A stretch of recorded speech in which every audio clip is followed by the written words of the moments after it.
This conference will now be recorded.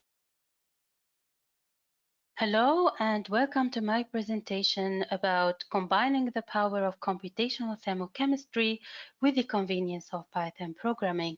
And today I will share with you my experience with the application ChemAppPy so far.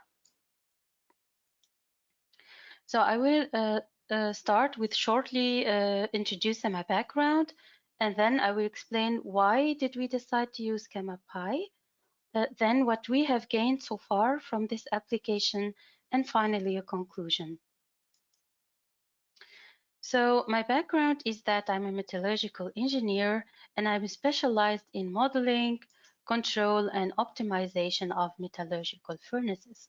So I have a long experience with steelmaking applications, and lately I also model and optimize non-ferrous metallurgical processes. So when it comes to my experience with using thermochemical application, it is a long experience, more or less with about 10 years. So I use FactSage on a regular basis, so almost every day, to analyze my processes. And I use Sinosage occasionally for dynamic process models. So this was in the scope of close cooperation with GTT that I co-developed a model for the oxygen converter, and my colleague Markus Reuter was involved closely in the co-development of a lead smelting a dynamic model for this in the TSL process. When it comes, however, to my experience with coding or with programming, I have to admit that most of the applications that I use are developed or by my coworkers, that is by expert programmers. I do have some moderate experience using the software MATLAB, so not really coding. And this experience started from my university days as I used it in student projects and so on. But I also use it now at work for mathematical process modeling and also for solving numerical problems. However, I do need more or less major assistance from programmers for this purpose. So what brought us to ChemAppPy? How did the need arise to use this application? So let's start with FactSage. It is a powerful tool. As I said, I use it on a daily basis to evaluate the thermodynamic equilibrium state relevant to the processes that we deal with. And we are happy with FactSage as it is. However, there has always been a need to use the calculations options of FactSage as an integrated model into a programming environment. The reason why we want to do this is that we would like to automate thermochemical calculation tasks. That is, we want to automate the inputs for the calculations themselves, and especially the post-processing of the results, so that we do not have to do this every time we get to a new system. The second major point, and this was something driven by my colleague Markus Reuter, is that we would like to integrate computational thermochemistry into existing digital platforms in SMS Group. And this has those possibilities cannot be done by FactSage, but they are provided by GTT products ChemApp and also by ChemAppPy recently. So here's I want to give you an overview of the digital twinning resource system of SMS, where we want to integrate ChemAppPy. The aim is, our ultimate goal is to integrate our expertise, our in-depth understanding of technology, as well as our theoretical knowledge into those digital platforms that you see the concept here. And we do consider that computational thermochemistry is essential to achieve this goal.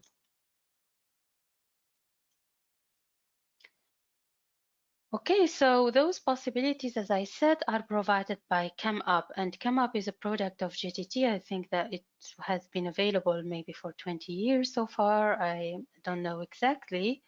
And GTT have already informed me that if I want to achieve that, I would have to learn ChemApp, which is then an application programmer's interface. However, there has been always a language issue. And this is about the fact that it has an interface to C uh, and to Fortran. And for someone with the little programming experience that I have, as I explained at the beginning, learning those coding languages has been very challenging for me. So I have tried, there has been a case for me that yes, I know this from my experience learning, trying to learn Delphi and C Sharp by the assistance of my colleagues. So I had a short internal training program. And however, I must admit that I quit at some time, or I have stopped, because at some point I questioned the effort benefit, because the learning effort was very high, and I will have to use those programs only occasionally.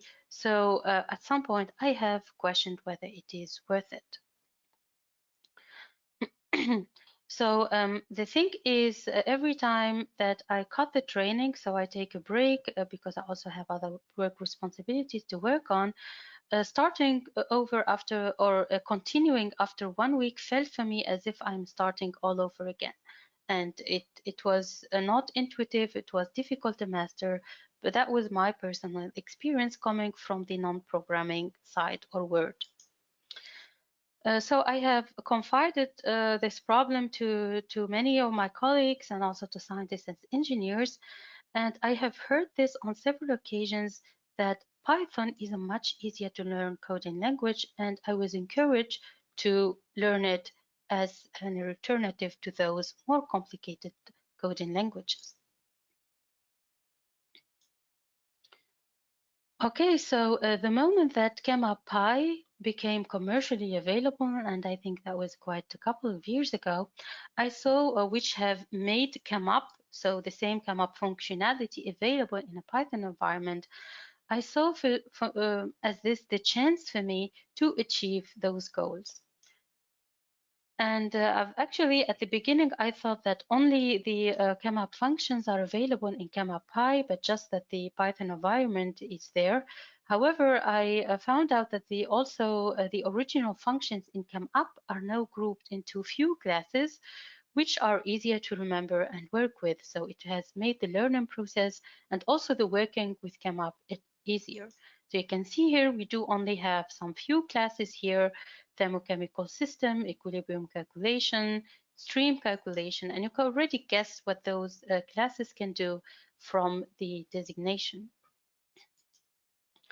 Also, there are many additional functions that I found included, which make the calculation easier and quicker to do, and especially makes the post-processing and visualizing of the results data possible. So now I get to the last point. What did I gain so far? So it has been now about 3 months that I have started learning and using Python, and I was quite impressed with the amount of benefits that I can get after such a short time. And honestly, that was the motivation for me that made me prepare this presentation, because I wanted to share this experience and those benefits with thermochemistry fans, in case that they have a similar goal and a similar background as I do. So the first thing, or what I would consider as a major benefit for me, is the fact that now I have mastered, or I have learned to program with Python. So since I use thermochemistry every day, I now use Python or thermochemistry in Python every day. And this made me part of a large online community from which there is a lot to learn and to exchange. So every time that I have an issue, I have an error message and I don't understand its reason or the reason behind it, or I want to know how to do something, I just have to type it into this online community, and I will get the answer. Actually, I would find out that many people have asked the same question before, and I would get different codes or different examples of how to do this task. And it's really great. The thing is that I found out the effort to learn Python was indeed, so I can confirm, considerably less than that for other coding language based on my own experience. So I got first the Python training as one part of the ChemApp training by ex-mentor, and then there I had the fundamental concepts as well as the basic functions that I need to use ChemAppPy introduced.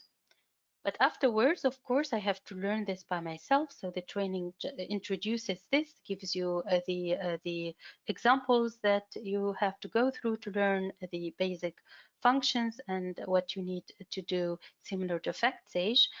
So afterwards, it took me about 2 weeks, I would say, with an effort of 2 to 4 hours daily or spent daily on the learning task to get the basics of Python and to be able to work and code with it by myself, which is something great and nothing comparable to my effort with the other programming languages.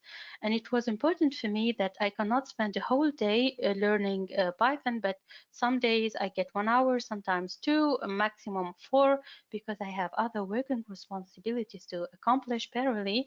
And the fact that I stop and when I continue, I find myself that I don't have to start from the beginning, and I can continue quite quickly from the point from which that I left. I found this really valuable, and especially compared to my previous experiences. And once I got over the hurdle of learning how to code, I can now use many other powerful Python packages independently of ChemAppPy, but also in ChemAppPy. For example, I really love the Pandas package, which is a very popular Python package for data preparation and analysis, as well as Matplotlib, which is a very simple to use but yet powerful visualization package of Python. Okay, so the second thing I want to mention is that now I did not get to only enjoy the power of thermochemistry and ChemAppPy, but also the friendliness of the software. So as I mentioned, the calculation functions are grouped into few classes, so maybe major 6 or 7 classes that I use every day. And when I call the class name, a list of the corresponding functions appear. So it looks like this in the code. Now I call the equilibrium calculation class, and then I get a list here shown of all of the methods that has been programmed under this class. And you can see I just have to press Control and select any of the methods that I want to use in my code. Also, what I love is that the indexing adopted in the program is consistent throughout the whole program. So A would always be for amount as a variable, PA always for phase, PC for phase constituent, and so on. And it also makes so that you can see here the function names or the method's name is very verbose, so we can guess a lot about what it can do just from the designation. Here, set this function, you can set the input, the incoming A, so EA is incoming amount of a phase component. Here you can get the equilibrium amount of a specific phase. Here you can calculate the equilibrium. You can set the pressure for your equilibrium calculation or the temperature. So we can see it makes it intuitive to learn with the program, and it also makes the learning effort less because I don't have to go to the training documents each time and see the examples to know what I want to do. It feels like working intuitively with those functions once you know what they do. And the nice thing here is also when I call the function, I will be shown the arguments that I have to set for this function. For example, here get the equilibrium amount of a phase. You will see the argument I have to put in is the phase name and so on. So it honestly made me focus more on what I want to do during a calculation and not on how to do it. And it may seem really simple things, or maybe not one of a big thing, but it has considerably made the learning effort for me less, and it has given me more comfort and honestly more fun working with the program. And this is something variable, especially at the beginning of the training, because you are overwhelmed with the amount of new information and function and possibilities that you have to learn. So not having to memorize the name of the functions or check each time a list is something that makes things easier. So with this, I get to the conclusion. I will conclude this talk. So I would like to say that the need to flexibly use thermochemistry in SMS group has been there for a while. So it is not new, and that the development and the availability of the ChemAppPy has brought us closer to achieving our goals. So now, 3 months after getting the software, I am able to automate the thermochemical calculations and thus work more efficiently. What we are now doing is that we are heading into our ultimate goal of integrating ChemAppy into our existing digital platforms. And we are doing this in the scope of close cooperation between departments within SMS themselves. So me from the R&D department, my colleagues Markus Reuter and other colleagues also from the non-ferrous process and technology department. And we are cooperating also with our with SMS Digital. So it has brought also, you can see researchers, process engineers, and digitalization experts brought us to work together to get the final concept for the digital platform, which I think is great. Also, of course, very importantly, we are cooperating closely with GTT and XMENTA to achieve this. So with this, we get to the end of my presentation. Thank you very much for your attention. And please feel free to ask questions concerning this talk today. And if this is not possible due to time restrictions, then please feel free to contact me under those contact data. Thank you very much.